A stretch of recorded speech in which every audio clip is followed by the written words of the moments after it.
Good morning and welcome everyone to Making Sense of It. This program is our gift to you from the Glasser Institute for Choice Theory. I'm Mona Duncan, your host, and it is a delight to have you with us, both here live and after the presentation. You will have a chance to ask questions and to dialogue with our speaker. Every week we have a person from the Glasser Institute to explain some of the concepts they use and how effective they are. And you may want to take notes and apply them to your life and to the people that you work with. So our guest for today is Robert Martin. And Dr. Martin is a teacher and a psychologist, and he has written a book on connecting and leading, and today he's going to be sharing with us how to connect with your students and really get to know them. And so it's good to have you with us, Robert. I'll turn it over to you. Thank you very much. Well, first of all, before I actually start, I know that not everybody is a teacher, but this stuff is relevant to working with other people, other groups. I was very, very fortunate to have spent time in a prison, not as an inmate, but as a trainer and working with inmates a little bit, but mostly working with the staff and using these same ideas of Glasser with the staff. And I've worked with, done some business training as well. So these ideas really can be modified. What changes are the examples? So, okay, so I'm going to start with sharing my, so we're going to be talking about this book, but it's actually chapter 2, and I'm very pleased to say that I wanted to mention Carleen Glasser, who wrote the foreword for this, and you can get a copy of her foreword and the first chapter if you want to write me, and that's kind of at the end of the program. So that's free. The publisher gave me permission to do that. Okay, well, I am now sharing my screen. Okay, there we go. So this is about getting to know your students or whoever you work with. And so feel free to ask questions or raise issues in the chat box. And Mona, I won't be able to see them, but Mona and the other people in the group will be able to do that. So the big idea here is how to connect with your students and have students practice key skills at the same time that you're getting to know them. And that's really important because teachers are always concerned about, well, so how do I get to find time to do this? And the answer is, well, you're going to do it in a way which is actually productive for their learning. So one of the things I did was I had a teacher intern class, and that's kind of how this book got started. Was I worked with teachers and with teacher interns, and a friend of mine, the former president of Truman State University, where I was teaching, had retired, and I asked him to come back to my class and talk to the group. And so he came to the class, and it's like, oh, we'll talk about being a teacher and being successful. He was a chemistry teacher. He was a high school chemistry teacher before he became a professor, and then a department chair, and then a vice president, and then a president of actually 2 universities. So he came to our class, and well, what's he going to say? I'm not sure. And what he said is, the most important thing is get to know the parents, get to know the students. And I think that was a great lesson and really reinforced what we were doing in the class. And if that's something that he could say, and I think he would say that about being a university president, get to know your people. That's the most important thing. So some of the things are that'll increase teacher effectiveness, but it'll also increase all of these other things that Glasser talks about: student belonging, motivation, cooperation, involvement, and achievement. Because it's going to be more fun for you, and it's going to be more fun for the people that you're working with. So the big ideas, I love this picture of the dog in the little teacup here. Uh, Small changes are what works. When you expect yourself to make big changes, that just doesn't work very well. So some of the thing is like, well, why do I need to know this? I already know how to learn people's names. I know how to talk with people. I know how to get to know them. And I know how to get to know what the students don't know. Why do I need this? Well, I recognize that the teachers already know all this stuff, and that you already know all this stuff, regardless of where you are. So I'm not telling you anything you don't already know. The point is to make small changes by reviewing what has worked in the past, and that somehow we all stop using for some unknown reason things that have worked.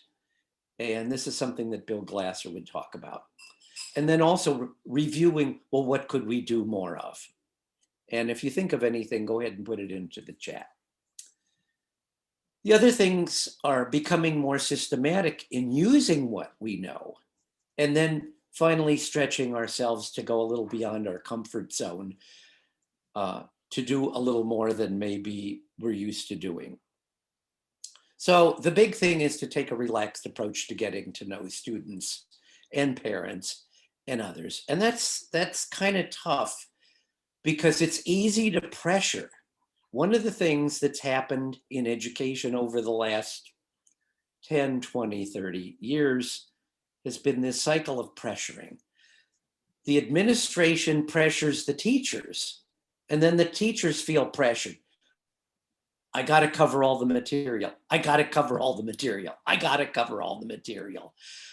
And without realizing, they start pressuring their students. Then the students close down, as we can see in the picture here, and then they don't do poorly. And then it's like, well, I got to pressure them even more. So this really interferes with getting to know people because they just shut down. So you want to use a neutral or a positive situation when you get to know the people that you work with. You want to avoid, especially trying to get to know people when you're in a power struggle. I loved that I found these elephants going at it. It's like, if you're in a power struggle, and it could be with anybody in your life, don't try to get to know them and better. It could be a spouse or your children or your colleagues, your students, whoever. When you're in a power struggle, wait for that neutral situation, wait for that positive situation. So one of the things is to convince yourself of how important this is. Students are not machines. They don't learn by having stuff thrown at them. So the key thing to realize is that student success is based on prior knowledge. The best predictor of how well students will do in a class is how well prepared are they coming to that class before they ever show up in the fall. What do they already know? And so you need to find that out, because then you can design what you're doing to enable them to succeed. And the same is true in other walks of life as well. So a friend of mine teaches in the Republic of South Africa, which was the home of Nelson Mandela, and we're all aware of that situations. So the students that he was working with were unable to grasp the content because the books he was using and the methods he was using were all familiar to Europeans, but not South Africans. So he started to talk to them and get to know their experiences so that he could generate examples and case studies familiar to those South African students that would allow the teacher to use, namely him, examples and case studies so they could grasp the content. And he did that, and it worked. Now, the amazing thing is he's an engineer. And these were electrical engineering students in a college. So we usually think, oh, well, college students, they have to be able to get this on their own. It's like, no, even at college, this is true. So it's true for all ages, from kindergarten to adults. You've got to start with people from where they are. So you got to really get to know what it is they know and what they don't know and what their experiences are. Okay, well, let's talk about some strategies for some small changes that can make a difference.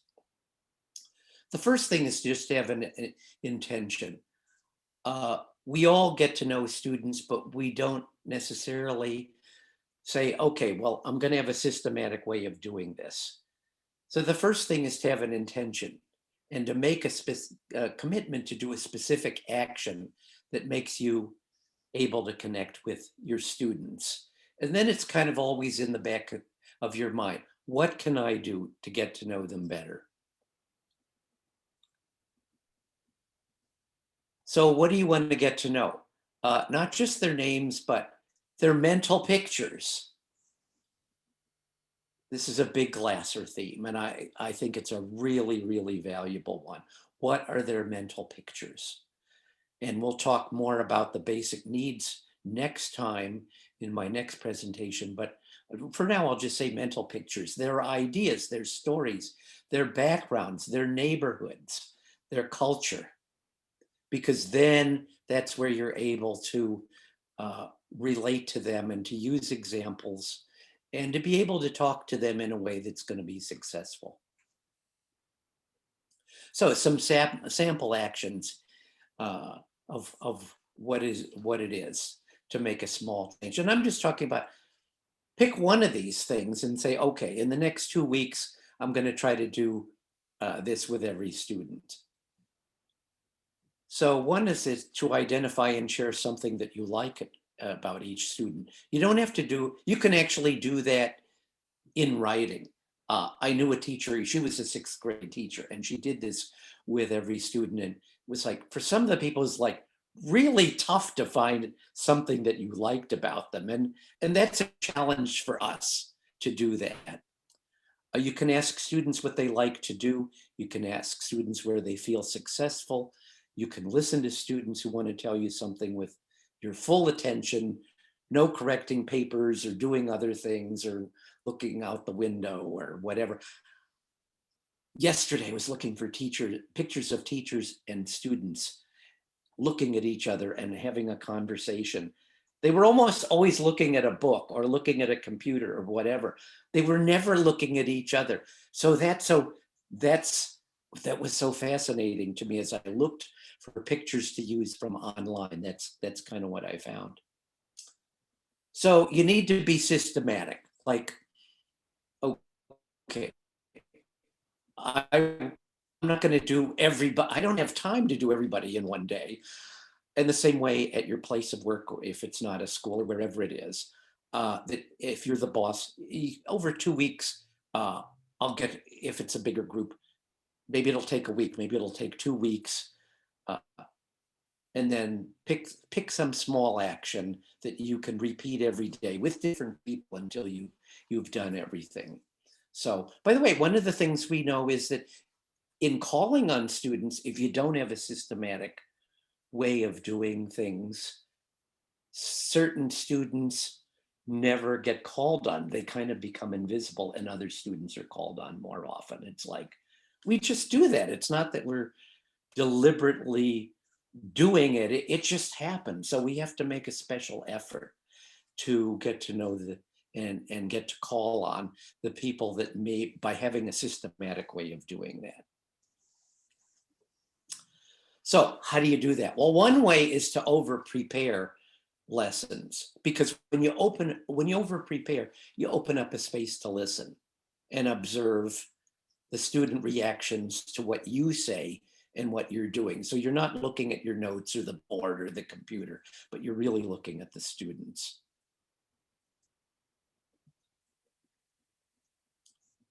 Another strategy is to have students share their ideas and experiences, to listen and observe. And again, that's such a big theme with Bill Glasser, is having conversations with the students. You can have it with a group, with individuals, with small groups. Okay, this doesn't show the teacher, but this was also, if you're, I would have students, and these were the teacher interns and teachers, be in small groups and kind of go around and listen in and see, okay, how's this going? What are their concerns? All of these kind of things.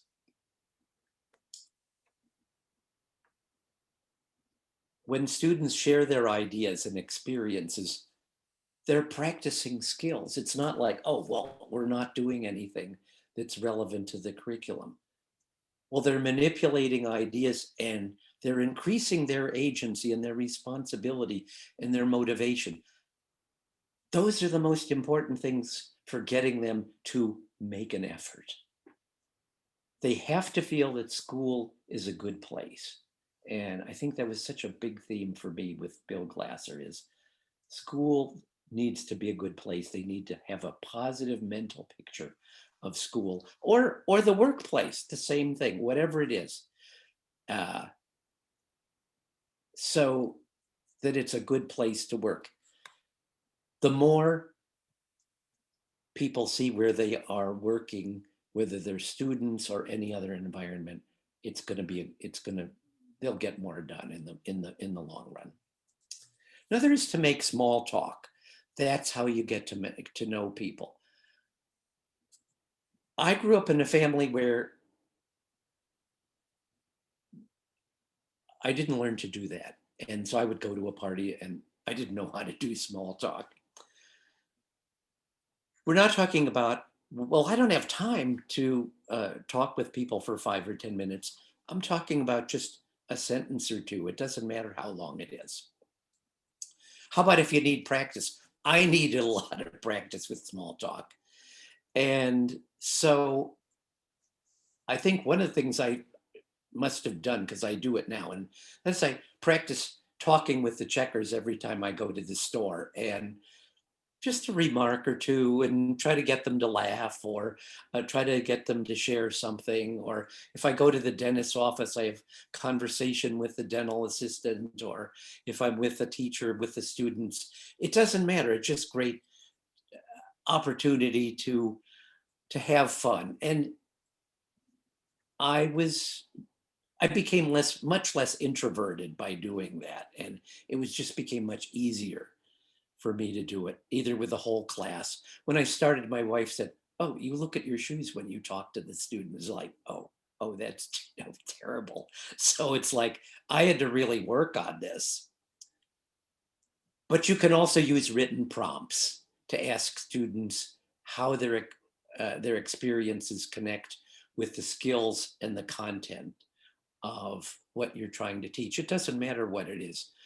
For example, my wife used to always ask, well, where do you use math outside of your class? And she taught college students, she taught junior high, she taught high school. And so then she could find out a little bit about them, but then they could also be thinking about, oh, well, how do I connect with this stuff? If they can't connect with the material, they're not going to be able to learn it. So this can work for any age. So how about teacher concerns?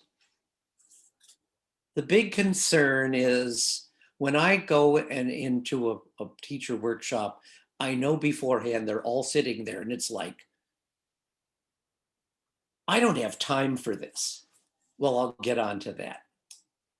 So the first thing is like, well, if they lose respect for me and I'm too friendly, then I won't be able, I'll lose my discipline situation. Well, I think this is not going to happen if you smile. You're friendly, but you're not their friend in the same way that their peers are a friend.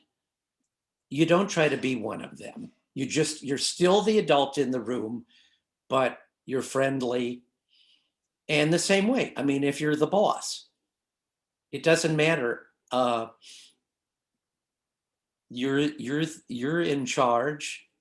It doesn't matter whether people are older than you are. When I started out teaching at the university, I frequently had teachers. I now have lots of teacher friends who I had in class decades ago, who have long retired and are older than I am, who are now in their 80s and uh, so on. So it doesn't matter what the age difference is. If you're a young teacher just starting out and the students are almost as old as you, as long as you're the adult in the room, you can smile, you can be friendly, just don't try to be one of them.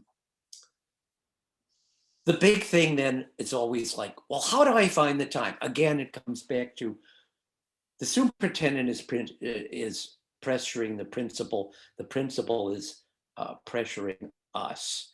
And at the end of the year, it's always like, well, how did your students do on the national tests and all of this kind of thing? And the truth is when you use these ideas, they're not going to go down.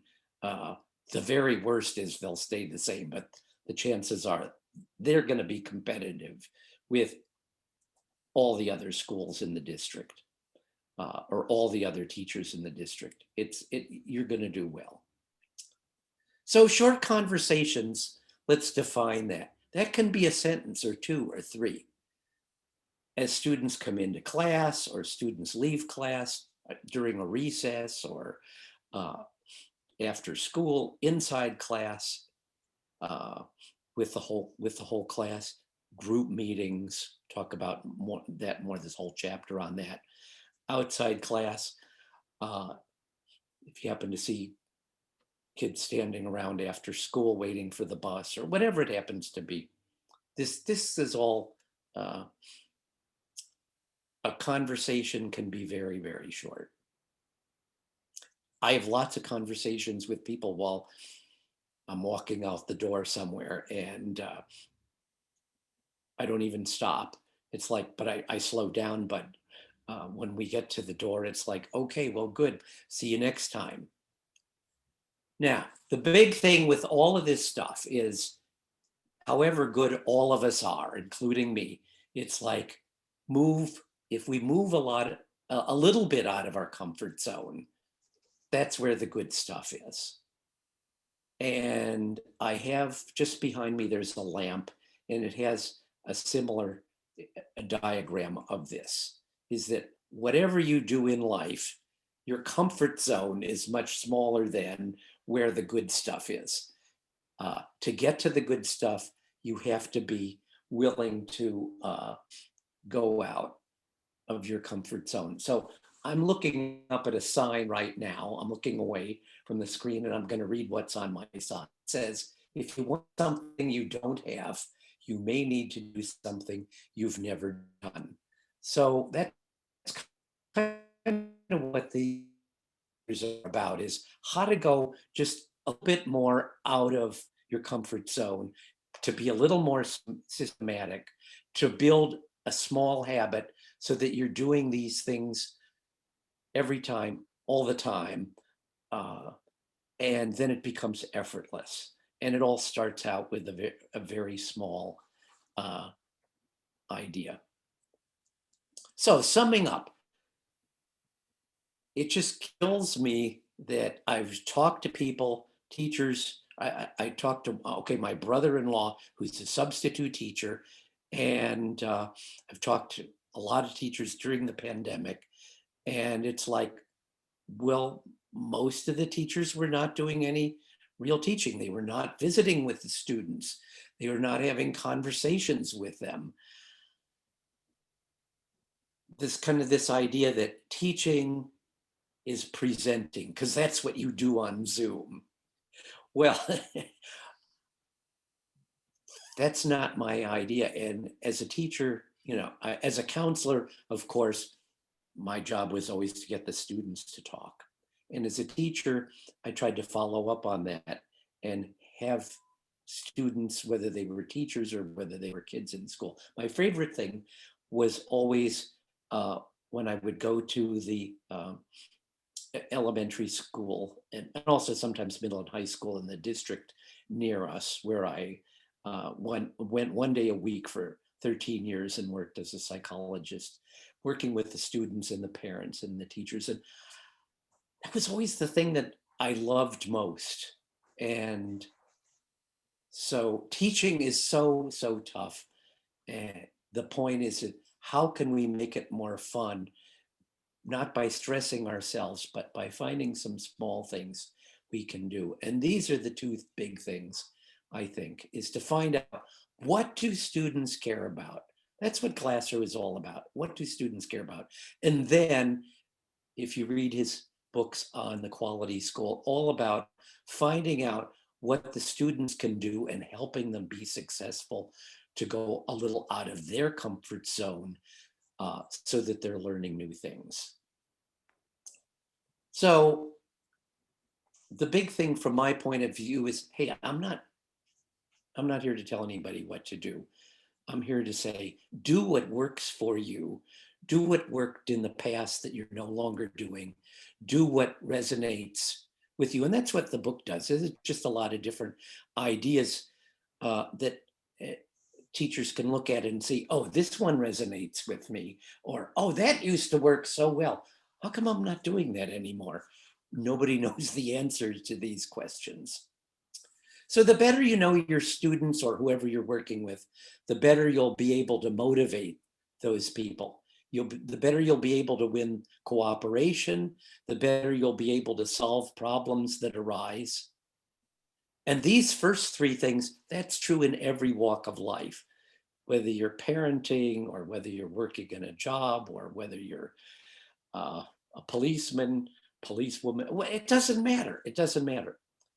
And then finally, as a teacher, you can modify your lessons to fit what the students need to succeed and to meet the state and national standards. And that's kind of what we're going to do in future. We're going to do this once a month, and Mona's asked me to do that, is to talk about how can we integrate what the students know to what we need them to know to do well on state and national standards. It's not about finding time outside the curriculum or outside the heavy work, the heavy lifting of learning. It's how to find the time by integrating what we're doing into the heavy learning and into the problem solving. And that goes for all walks of life. So it's all about leadership. The better you know people that you're working with, the better you'll know how to influence them. So if you're interested in this chapter 1, actually, it's in the book. And what I talked about last time, which was chapter 1 and also the preface and the material from Carlene, then you can send me an email at this email or the email that I've given you in my chat. So the book's available on Amazon, but if you write me, then I'll send you some information if you don't have time to get all of this down about contacting the publisher directly and using, you get a 20% discount. So anyway, so that's it.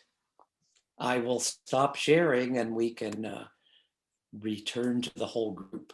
So, Okay. and I hate the fact that we have to do this on Zoom where I don't get to see everybody at once. So I'm happy to see everybody's back. So Wonderful, wonderful, Robert. Thank you very much for a concise way of giving us a lot of information.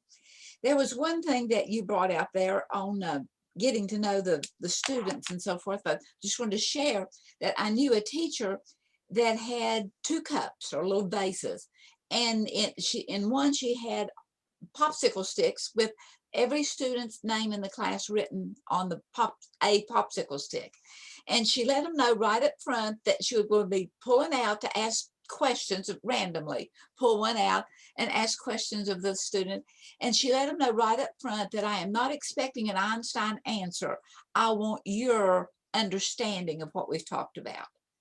And then And that's a great idea of being systematic. yeah, and she Yeah. would put it in, and then it would be the reverse of once every student in the class had been called on individually and yet casually, not made to stand out, but to be a part. One of the things that you talked about is manipulating ideas. And manipulation kind of has a negative connotation, but you turned it into a positive. Would you, Oh, okay. would you Well, the expand on other that? word that I like, the other word sorry for interrupting. The other word I like to use is processing. Okay. In other words, the way students learn is through processing ideas. As my brother likes to say, is uh, lecturing is the poorest form of communication, which is what I've been doing, but that's what I was asked to do. It's much better to have a conversation because then they are processing the ideas, just like you were giving in your example. And this is what the research on, we have 100 years of, most of it's in the last 50 years, research on learning. And learning is what this comes from what the students do, not from what the teacher does. Okay, but I liked that. I thought that was really neat that you Yeah, that you yeah, chose that and turned it into a positive, so it yeah, kind of draws the attention quicker. right, And then talking about the dance and how the fact that right. dances are kind of fun. So the more we learn to dance, the more energetic it becomes. Well, the dance is interactive. You do something and then the other person does. What you do is always related to what the other person is doing. So, and that's what a conversation is, always a dance. Yeah.